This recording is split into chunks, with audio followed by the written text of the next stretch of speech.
वचन, सत्य वचन, अमर वचन, जीवित वचन, दिव्य वचन, सत्य वचन, अमर वचन, जीवित वचन।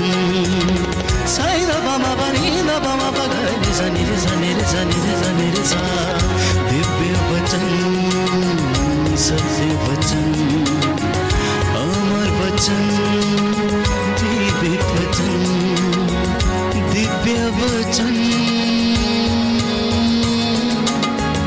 दिव्य वचन।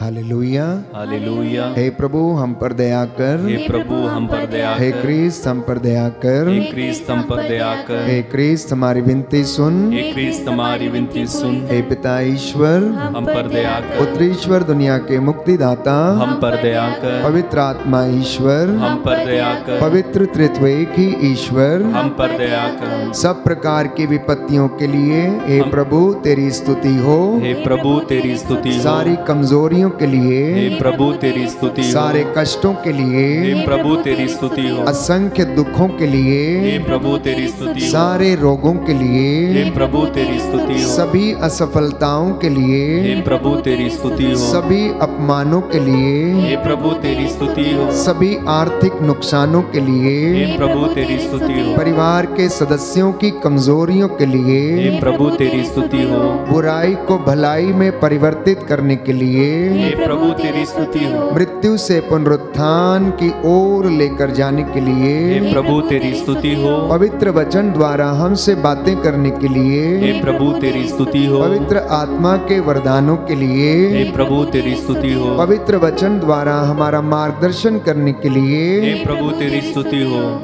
हमें ईश्वर की संतान बनाने के लिए हे प्रभु तेरी स्तुति हो, हमें पवित्र आत्मा से संचालित करने के लिए हे प्रभु तेरी स्तुति हो, सभी सफलताओं के लिए हे प्रभु तेरी स्तुति हो, हमारे पाप क्षमा करने के लिए हे प्रभु तेरी स्तुति हो, हमें चंगा करने के लिए हे प्रभु तेरी स्तुति हो, सबका सहयोग दिलाने के लिए हे प्रभु तेरी स्तुति हो, हम लोगों के बीच सम्मानित करने के लिए हे प्रभु तेरी स्तुति हो, हमें पवित्रता में बढ़ाने के लिए हे प्रभु तेरी स्तुति हो, विश्वास के वरदान के लिए हे प्रभु तेरी स्तुति हो, अंधकार से ज्योति में लाने के लिए हे प्रभु तेरी स्तुति हो, हे परमेश्वर के मेमने जो संसार के पाप भर लेता है प्रभु हमें क्षमा कर। हे प्रभु हमें क्षमा हे कर, परमेश्वर के मेमने जो संसार के पाप भर लेता है प्रभु हमारी विनती सुन। हे प्रभु हमारी विनती सुन, हे परमेश्वर के मेमने जो संसार के पाप भर लेता हम पर दया कर। हम पर दया कर।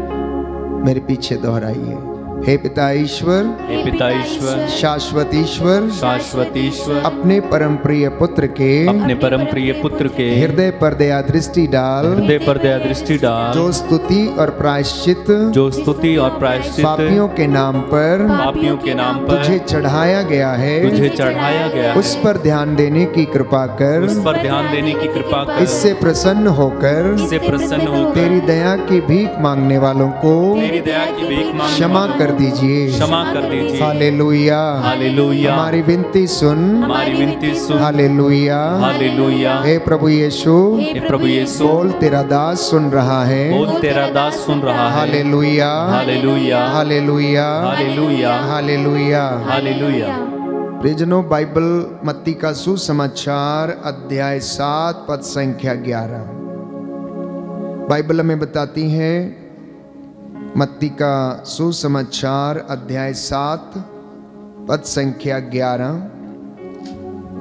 कि यदि तुम बुरे होने पर भी अपने बच्चों को अच्छी चीजें देते हो तो मांगने वालों को पिता अच्छी चीजें क्यों नहीं देगा। मैं फिर से आपके लिए वचन पढ़ूंगा।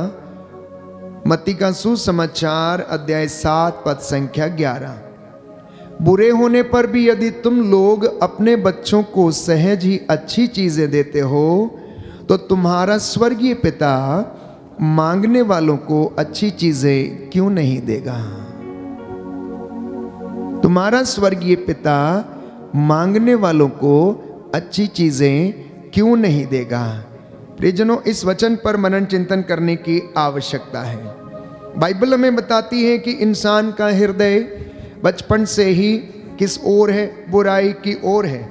यदि आप उत्पत्ति का ग्रंथ अध्याय 6 पद संख्या 5 और उससे आगे पढ़ेंगे तो लिखा है, वचन 1 से पढ़ेंगे कि जब मानव जाति की संख्या पृथ्वी पर बहुत अधिक बढ़ने लगी और उसके पुत्रियां हुई, तब ईश पुत्रों ने देखा कि मानव पुत्रियां सुंदर हैं और उन्होंने उनमें जिनको पसंद किया उन्हें अपनी पत्नी बनाया। इसलिए प्रभु ने कहा कि मेरा आत्मा मनुष्य में सदा बना नहीं रहेगा, क्योंकि वह मरणशील है। अब उसका जीवन काल 120 वर्ष का होगा। उस समय तथा उसके बाद भी जब ईश पुत्र मानव पुत्रियों से विवाह और उनसे संतान पैदा करते थे, तब पृथ्वी पर नपिलीम भी निवास करते थे। वे प्राचीन काल के शक्तिशाली और सुप्रसिद्ध वीर थे। पद संख्या 5 में लिखा है कि प्रभु ने देखा कि पृथ्वी पर मनुष्यों की दुष्टता बहुत बढ़ गई है और उनके मन में निरंतर बुरे विचार और बुरी प्रवृत्तियां उत्पन्न होती हैं। तो प्रभु को इस बात का बहुत खेद हुआ कि उसने पृथ्वी पर मनुष्य को बनाया था और इसलिए वो बहुत दुखी था। इसलिए परमेश्वर बहुत दुखी था। परमेश्वर ने देखा कि मनुष्य की बुरी प्रवृत्ति किस तरह से बढ़ती जा रही है और उसका मन किस तरह से कुंठित हो गया है और बुरे विचारों से भर गया है। इसीलिए प्रभु यीशु, प्यारे भाइयों और बहनों, वचन में हमें बताता है कि बुरे होने पर, कहने का मतलब है कि सब लोग बुरे हैं, हम लोग बुरे हैं। और प्रभु हमें बताना चाहता है, अगर आप पद संख्या 12 में पढ़ेंगे, उत्पत्ति ग्रंथ अध्याय 6 पद संख्या 12, तो ईश्वर ने देखा कि संसार भ्रष्टाचारी हो गया है। ईश्वर ने देखा कि संसार भ्रष्टाचारी हो गया। कब की बात है?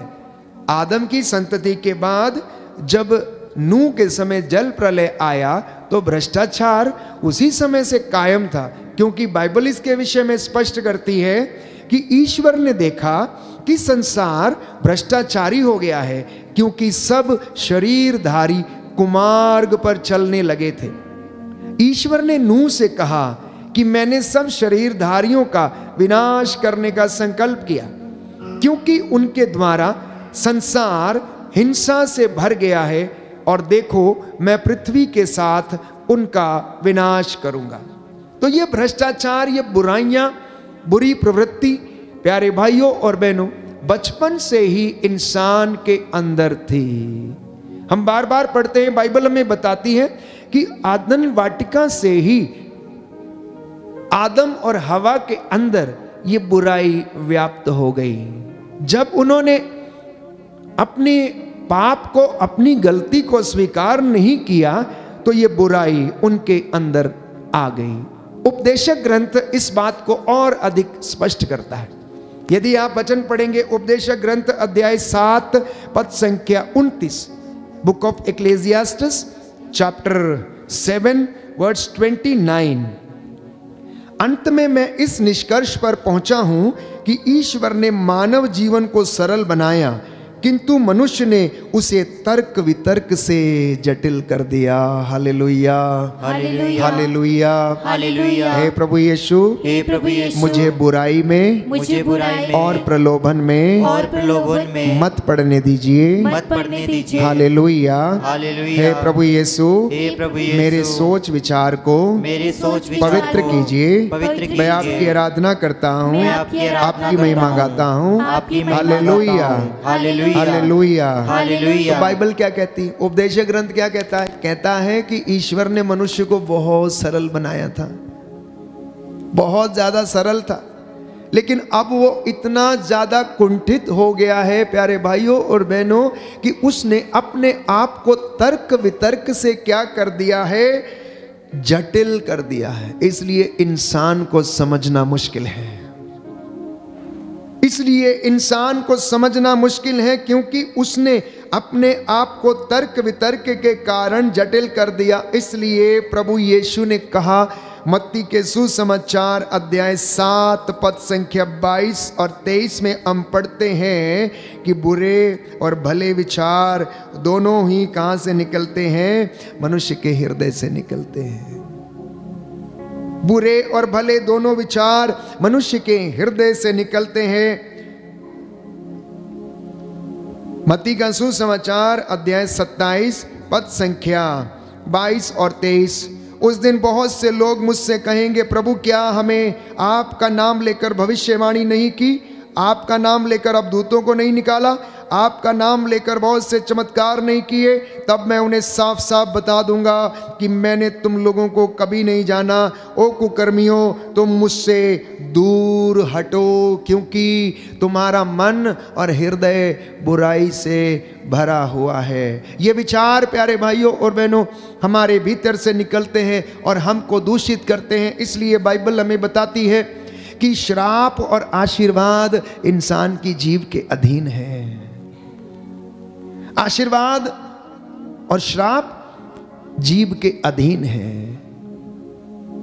इसलिए यदि कोई व्यक्ति श्राप चुनता है या बुराई चुनता है तो वो बुराई लुनेगा, यदि कोई भलाई चुनता है तो वो भलाई लुनेगा, क्योंकि परमेश्वर ने इंसान को इस आजादी के साथ इस दुनिया में लाया और उसे संपूर्ण अधिकार दिया प्यारे भाइयों और बहनों कि वह अपनी इच्छा के अनुसार सभी कार्यों को करे और ईश्वर की कृपा में वो बढ़ता जाए और उसकी आशीष उसके जीवन में आ जाए। लेकिन स्तोत्रकार कहता है कि इस दुनिया में तो कोई भी विश्वसनीय नहीं है। अगर आप भजन संहिता 116 पद संख्या 11 पढ़ेंगे, साम नंबर 116 वर्स 11, तो वहां पर लिखा है कि इस दुनिया में कोई भी व्यक्ति विश्वसनीय नहीं, उस पर विश्वास नहीं किया जा सकता। इंसान बुराई से भरा हुआ एक मिट्टी का पुतला है। हालांकि वो अच्छे काम करता है, पुण्य के काम भी करता है, भलाई के काम भी करता है, सेवा के काम भी करता है, लेकिन इसके साथ साथ उसके अंदर बुराई भी भरी हुई है। इंसान अपने जीवन में तरक्की करने में असफल रहता है क्योंकि उसके जीवन में स्थिरता नहीं है, उसके जीवन में स्टेबिलिटी नहीं रहती है। इसीलिए कभी पाप कर लेता तो कभी पुण्य, कभी भलाई कर लेता तो कभी अच्छाई कर लेता है, तो कभी प्यारे भाइयों और बहनों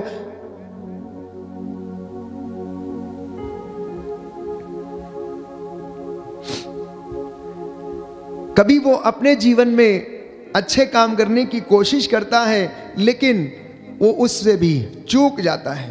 तो बाइबल में बताती है कि हम चाहे कितने भी बुरे क्यों ना हो, यदि हम तपस्या करते हैं, यदि हम परमेश्वर से मांगते हैं, यदि हम उसकी हुजूरी में बैठकर उसकी इबादत करते हैं, तो वो हमारे श्रापों को भी, हमारे अभिशापों को भी आशीर्वाद में बदल सकता है। Hallelujah, hallelujah, hallelujah, hallelujah. एक वचन पढ़ेंगे, विधि विवरण ग्रंथ अध्याय 23 पद संख्या 5 से। विधि विवरण ग्रंथ अध्याय 23 पद संख्या 5 से एक सुंदर वचन है। Book of Deuteronomy chapter 23 verse 5, chapter 23 verse 5 पद संख्या 5 से मैं आपके लिए पढ़ूंगा। यह इसलिए कि उन्होंने मिस्र से तुम्हारे निकलते समय तुम्हें खाने पीने के लिए कुछ नहीं दिया था, और इसलिए भी कि उन्होंने मेसोपोटामिया से पतोर निवासी बओर के पुत्र बिलाम को पैसा देकर तुम्हें अभिशाप देने के लिए बुलाया था। बओर के पुत्र बिलाम को पैसा देकर अभिशाप देने के लिए बुलाया था, किंतु प्रभु तुम्हारे ईश्वर ने बिलाम की इच्छा के अनुसार ऐसा कुछ नहीं किया। प्रभु तुम्हारे ईश्वर ने उसके अभिशाप को आशीर्वाद में बदल दिया था। बोलिए amen. Amen. Hallelujah, hallelujah, hallelujah, hallelujah, hallelujah. Hallelujah. हे प्रभु यीशु, हे प्रभु यीशु, मैं विश्वास करता हूँ मैं विश्वास कि करता हूँ आपके वचनों में कि आपके वचनों में श्रापों को तोड़ने का श्रापों को तोड़ने का सामर्थ्य है, सामर्थ्य है, अभिशाप को अभिशाप को आशीर्वाद में बदलने का आशीर्वाद में बदलने सामर्थ्य का है। सामर्थ्य है। Hallelujah, hallelujah, hallelujah, hallelujah, hallelujah. Hallelujah. इसलिए प्रियजनों, बाइबल हमें बताती, यीशु ने कहा योहन के सुसमाचार अध्याय 16 पद संख्या 20 में कि जब तुम निराश हो, जब तुम कष्ट में हो तो चिंता मत करना, वो पवित्र आत्मा तुम पर आ जाएगा और तुम्हारा शोक आनंद में बदल जाएगा। बोलिए आमीन, आमीन, हालेलुया, हालेलुया, हालेलुया। हालेलुया। अध्याय 16 पद संख्या 20 में हम पढ़ते हैं कि बाइबल हमें बताती, मैं तुम लोगों से यह कहता हूं, तुम रोगे और विलाप करोगे परंतु संसार आनंद मनाएगा, और तुम शोक करोगे किंतु तुम्हारा शोक आनंद में बदल जाएगा। यह विश्वासियों के लिए, मसीहों के लिए एक वचन है जो हमें हौसला देता है, जो हमें परमेश्वर के वचन में आगे बढ़ने की कृपा प्रदान करता है। कहता है कि उस दिन तुम मुझसे नहीं पूछोगे, ना तो कोई प्रश्न करोगे। मैं तुम लोगों से यह कहता हूं, तुम पिता से जो कुछ मांगोगे वह तुम्हें मेरे नाम पर वही प्रदान करेगा। आज आप में से बहुत सारे लोग इस आराधना में भाग ले रहे हैं, वचन सुन रहे हैं, असंख्य निवेदनों को रखे हुए हैं। चैट में ना जाने कितने लोग इस वक्त अपना अपना निवेदन भेज रहे हैं। प्रभु मुझे चंगाई मिल जाए, मेरा लाइलाज बीमारी से मुझे छुटकारा मिल जाए, प्रभु लकवे से, अनेक प्रकार की बीमारियों से मुझे छुटकारा मिल जाए। प्रियजनों, जैसा भाई ने कहा आज की आराधना के शुरुआत में कि हमें शारीरिक चंगाई से ज़्यादा आध्यात्मिक चंगाई की आवश्यकता है। हमें शारीरिक चंगाई से ज़्यादा आध्यात्मिक चंगाई की आवश्यकता है, क्योंकि बाइबल हमें बताती है, मत्ती के सुसमाचार अध्याय 6 पद संख्या 33 और उससे आगे हम पढ़ते हैं कि तुम सबसे पहले ईश्वर और उसके राज्य और उसकी धार्मिकता की खोज में लगे रहो, बाकी की चीज़ें तुम्हें यूं ही मिल जाएंगी। कई लोग कहते हैं, सोचते हैं कि प्रार्थना क्यों करना है, थोड़ी सी कर लो, ज़्यादा समय बिताने की क्या ज़रूरत है। हम प्रार्थना तो करते हैं, सुबह खड़े होते हैं, शाम को आते हैं, धन्यवाद करते हैं। प्यारे भाइयों और बहनों, जो व्यक्ति जितना प्रभु के सानिध्य में रहता है वो उतना ही प्रबल बनता है, उतना ही सामर्थ्य उसके अंदर आता है, उतना ही वो चार्ज हो जाता है और सामर्थ्य से भर जाता है। प्रार्थना परमेश्वर का मन बदल सकती है, और ऐसा बाइबल में अनेक घटनाएं हम देखते हैं कि जहां पर परमेश्वर का मन बदल गया। नीनवे के शहर के लोगों के विषय में जब उनका विनाश करने का विचार किया था तो उन्होंने प्रार्थना किया, उपवास किया, और बाइबल कहती है कि ईश्वर ने नीनवे शहर का विनाश करने का विचार छोड़ दिया। नबी योनस का ग्रंथ अध्याय 3 में हम पढ़ते हैं। हिजकिया ने प्रार्थना किया, रो रो के आंसू बहा बहा कर उसने मांगा कि प्रभु मैं अभी मरना नहीं चाहता हूं, मेरे शरीर से ये फोड़ा है, जो बीमारी है इसे आप दूर कर दे, मेरी जवानी को याद कर, मैं किस तरह से तेरी सेवा करता था, सब कुछ याद दिलाया प्रभु को। और प्रभु ने कहा, यशायाह से कहा, जाओ इससे कह दो 15 साल तक और जिएगा, अभी नहीं मरेगा वो। परमेश्वर ने अपना मन बदल दिया। हालांकि परमेश्वर ने यशायाह से ये कहा था कि आज से इतने दिन के बाद ये मर जाएगा, जाओ उससे बोलो उसकी जिंदगी समाप्त होने वाली है, लेकिन ऐसा नहीं हुआ। हमारी प्रार्थना ना केवल परमेश्वर का मन बदलने का सामर्थ्य रखती है, परंतु आपको भी बदलने का सामर्थ्य है उसमें। और आप बदलेंगे, परिस्थितियां बदलेंगी, आप बदल जाएंगे तो आपका घर बदल जाएगा, आप बदल जाएंगे तो आपके घर में आपके बच्चे भी बदल जाएंगे। आप क्षमा करने वाले बन सकते हैं, आप एक दूसरे को प्रेम करने वाले बन जाएंगे, आपके बंधन टूटेंगे। प्यारे भाई प्यारी बहन, जरा करके देखिए, तपस्या करके देखिए, प्रभु के साथ रहकर देखिए, इन वचनों पर चल के देखिए, क्योंकि प्रभु कहता है तेरा शोक आनंद में बदल जाएगा, तेरा शोक आनंद में बदल जाएगा।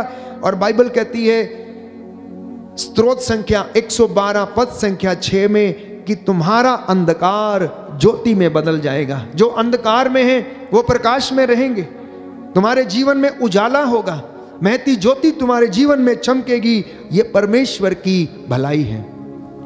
ये परमेश्वर का प्रेम है जो वो मेरे और आपके जीवन में देना चाहता है। ये परमेश्वर की चंगाई है, ये उसका गुण है कि वो हमें देना चाहता है, वो हमसे प्रेम करता है और इसी के द्वारा वो प्रियजनों हमें सुरक्षित रखता है। बोलिए आमीन, हालेलुया, हालेलुया, हालेलुया, हालेलुया। हे प्रभु यीशु, हे प्रभु मैं यीशु, आपके प्रेम के लिए मैं आपके प्रेम के लिए धन्यवाद देता हूँ। धन्यवाद देता हूँ। आप में से बहुत सारे लोग शायद निराश होंगे, प्रभु से ना जाने कितने सवाल करते होंगे कि आखिर मेरी जिंदगी में ऐसा क्यों होता, मेरा बच्चा क्यों बीमार है, क्यों वो ठीक नहीं होता, क्यों इसके जीवन में ये कष्ट आया, क्यों ये बीमारी आई है। यही सवाल यीशु से भी पूछा गया था। जब उन्होंने एक व्यक्ति को जो अंधा था देखा तो फरीसियों ने आकर पूछा कि गुरुवर ये बताइए कि इसके माता पिता ने पाप किया या इसने पाप किया है, क्यों ये बीमारी इसके जीवन में है, क्यों इसके जीवन में अंधापन है। तो प्रभु ने कहा ये बीमारी इसके जीवन में इसलिए आई है ताकि ईश्वर की महिमा हो सके। तो कष्ट और परेशानी हमारी जिंदगी में हमें याद दिलाने के लिए आते हैं कि कोई व्यक्ति जो सर्वशक्तिमान है, सर्वव्यापी है, सब जगह विद्यमान है, जिसने इस दुनिया को बनाया, जो उसने मुझे बनाया, आपको बनाया, हमें चलाता है, देखभाल करता है, जिसकी मर्जी के मुताबिक सब कुछ होता है, जिसकी मर्जी के मुताबिक ऋतुएं परिवर्तित होती हैं, सूरज चांद उसका कहना मानते हैं, वो प्यारे भाइयों और बहनों विद्यमान है। बाइबल कहती है आकाश उसका सिंहासन है, पृथ्वी उसका पावदान है। आकाश उसका सिंहासन और पृथ्वी उसका पावदान है। कहता है तुम मेरे लिए कौन सा घर बनाओगे, मेरे निवास का घर कहाँ होगा? क्या मैं एक कमरे में छोटे से ऑल्टर पर रहता हूं? क्या मैं तुम्हारे मंदिरों में निवास करता हूं? यशायाह नबी के ग्रंथ में लिखता है मुझे तुम्हारे यज्ञ और तुम्हारे चढ़ावे और तुम्हारे लोबान और उसके धुएं से घृणा हो चुकी है, क्योंकि तुम्हारे हाथ रक्त से रंगे हुए हैं, तुम्हारा हृदय बुराई से भरा हुआ है। मैं कैसे तुम पर दया कर दूं? तुम्हारे सिक्के भी खोटे, तुम्हारे तराजू भी खोटे हैं, अन्याय से भरे हुए हो। परमेश्वर ये चाहता है कि हम प्रायश्चित करें, हम प्रायश्चित करें अपने कामों के लिए, अपनी बुरी आदतों के लिए क्षमा की याचना करें और उसके साथ बढ़ते जाएं। और उसका प्यारे भाइयों और बहनों जो प्रेम जो अटल है, जो बना रहता है, जो कभी नहीं बदलता है, हमेशा हमारे साथ रहता है। और यूहन्ना अपने पहले पत्र अध्याय 4 पद संख्या 8 में लिखता है कि वो परमेश्वर प्रेम है, वो परमेश्वर प्रेम है। जिस व्यक्ति के घर में प्रेम नहीं, जिसके दिल में प्रेम नहीं, उसके घर में ईश्वर का निवास नहीं। ये मैं नहीं कहता, ये पवित्र बाइबल कहती है। यूहन्ना का पहला पत्र अध्याय 4 पद संख्या 8। इसलिए ये बाइबल आपको सावधान करती है जो प्यार करने में असमर्थ है, अपनी पत्नी को, अपने पति को, अपने बच्चों को, अपने रिश्तेदारों को, क्योंकि प्यारे भाइयों और बहनों प्रभु प्रेम है, ईश्वर प्रेम है। जो प्रेम करते हैं, जिन घरों में प्रेम है, उनमें ईश्वर का तत्व मौजूद है। और यही कारण था, यही प्रेम था जिसके बदौलत परमेश्वर ने अपने बेटे को क्रूस के ऊपर कुर्बान कर दिया। और आप पूछेंगे कि तूने हमें कैसे प्रेम किया, तूने हमें कितना प्रेम किया? उसने बाहें फैला के हमें बताया कि उसने हमें कितना प्रेम किया है। लेकिन हम कमजोर इंसान, नादान इंसान कभी कभी उस प्रेम को प्रियजनों भूल जाते हैं। इसलिए बाइबल हमें कहती है कि संत पौलुस लिखता है फिलिपियों के पत्र अध्याय 4 पद संख्या 19 में कि परमेश्वर आपकी हर आवश्यकता को पूरा करेगा। बोलिए आमेन, आमेन, आमेन, हालेलुया, हालेलुया। हे प्रभु यीशु, हे प्रभु मैं यीशु, विश्वास करता हूँ, मैं विश्वास करता हूँ, आप मेरी हर जरूरत को आप मेरी हर जरूरत पूरा को करेंगे, पूरा करेंगे। Hallelujah, hallelujah, hallelujah, hallelujah. फिलिपियों का पत्र अध्याय 4 पद संख्या 19, प्रभु आपकी सारी जरूरतों को पूरा करने का प्रबंध करेगा, क्योंकि परमेश्वर प्रबंध करने वाला परमेश्वर है। उसने इब्राहिम के लिए प्रबंध किया। उस पर्वत पर जहां वो बेटे इसहाक को बलि चढ़ाने के लिए लेकर गया था, जब उसके विश्वास की परख हो गई और वो खरा उतरा अपने विश्वास में, तो प्यारे भाई प्यारी बहन, उस पर्वत पर प्रभु ने मेमने का प्रबंध किया और इब्राहिम ने बलि चढ़ाई और उस पर्वत का नाम रखा गया प्रभु का प्रबंध। कि परमेश्वर प्रबंध करता है अपने चुने हुए लोगों के लिए, जो उसकी इबादत करते हैं, जो उसकी हुजूरी में रहते हैं, जो उसके पाक कलाम को सुनते हैं, जो सुनाते हैं, जो गवाही देते हैं। प्यारे भाइयों और बहनों, वो उन्हें देता है। इसलिए यूहन्ना के सुसमाचार अध्याय 14 पद संख्या 14 में कहता है कि अगर तुम मेरा नाम लेकर कुछ भी मांगोगे तो वह तुम्हें दिया जाएगा। यूहन्ना का सुसमाचार अध्याय 14 पद संख्या 14 में हम पढ़ते हैं, मैं आपके लिए वचन पढ़ूंगा। यदि तुम मेरा नाम लेकर मुझसे कुछ भी मांगोगे तो मैं तुम्हें वही प्रदान करूंगा। बोलो आमीन, आमीन, hallelujah, hallelujah, hallelujah, hallelujah, hallelujah. Hallelujah. तो ये वादा है आज, जो जितने भी लोग प्रार्थना कर रहे हैं, जो चैट्स में अपने निवेदन भेज रहे हैं, ask and you will be given, मांगिए और आपको दिया जाएगा। लेकिन अगले वचन में ये कहता है, पद संख्या 24 में ये कहता है, अध्याय 16 पद संख्या 24 में ये कहता है कि तुमने तो मेरा नाम लेकर अभी तक कुछ मांगा ही नहीं है। तुमने तो मेरा नाम लेकर अभी तक कुछ मांगा ही नहीं है। मांगो और तुम्हें दिया जाएगा, मांगो और तुम्हें दिया जाएगा। प्यारे भाइयों और बहनों, हम अपने आप से पूछें कि हमारा मांगने का रवैया कैसा है। What is my attitude when I ask, when I pray. जब मैं प्रार्थना करता हूँ तो मेरा व्यवहार कैसा है, मेरा रवैया कैसा है। क्या शॉपिंग लिस्ट वाली प्रेयर है मेरे पास, या मेरी प्रार्थनाएं शॉपिंग लिस्ट है, या फिर परमेश्वर का धन्यवाद देना। देखिए, उसकी हुजूरी में आना, उसकी स्तुति करना, और आप खुद ब खुद बदलते जाएंगे। आपका घर बदलता जाएगा। आप गाइए, आप नाचिए, नाचते नाचते आप चंगे हो जाएंगे, गाते गाते आप चंगे हो जाएंगे, आप शुद्ध होते जाएंगे। आपको कुछ करने की जरूरत नहीं है, क्योंकि वो वचन ही इतने सामर्थी हैं, वो गीत इतने सामर्थी हैं। रूह से निकले हुए वो गीत हैं, आत्मा से निकले हुए वो गीत हैं, वो बोल हैं जो आपको शुद्ध करते जाएंगे। बस परमेश्वर को आप एक मौका देना और वो आपको चंगाई प्रदान करेगा। बोलिए आमीन, आमीन, हालेलुया, हालेलुया। यीशु की स्तुति हो, यीशु की स्तुति हो, यीशु को धन्यवाद, यीशु को धन्यवाद, यीशु की आराधना हो, यीशु की आराधना यीशु हो, की महिमा हो, यीशु की महिमा हो, यीशु को धन्यवाद। यीशु को हे धन्यवाद। प्रभु यीशु, हे प्रभु इन यीशु, वचनों के द्वारा इन वचनों के द्वारा मेरे जीवन में शांति आ जाए, शांति आ जाए, चंगाई आ जाए, चंगाई आ जाए। Hallelujah, hallelujah. तो प्रियजनों, इस बात पर हम विश्वास करें कि परमेश्वर हमें प्यार करता है। आप निराश ना हो। निराश होने से बाइबल कहती है हमारा नाश है, बल्कि हम भरोसे के साथ अनुग्रह के सिंहासन के पास चले। इब्रानियों का पत्र अध्याय 4 पद संख्या 16, कि हम भरोसे के साथ अनुग्रह के सिंहासन के पास चलें, जिससे कि हमें दया मिले और वो हमारी आवश्यकताओं में हमारी सहायता करेगी।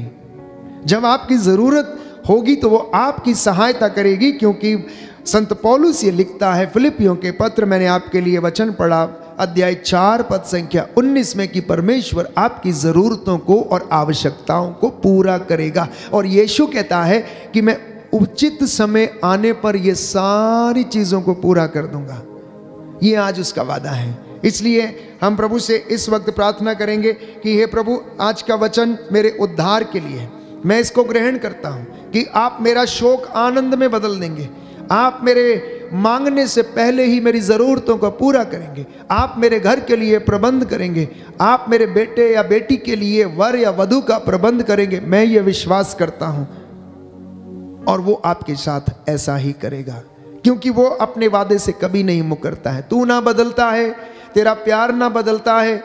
तू वही प्रभु है जो सदा हमारे साथ रहता है। आदि अंत, अल्फा ओमेगा, हर समय बना रहने वाला परमेश्वर है। इसलिए आप में से जितने लोग निराश हैं, निराशा छोड़कर परमेश्वर की स्तुति करने लग जाइए।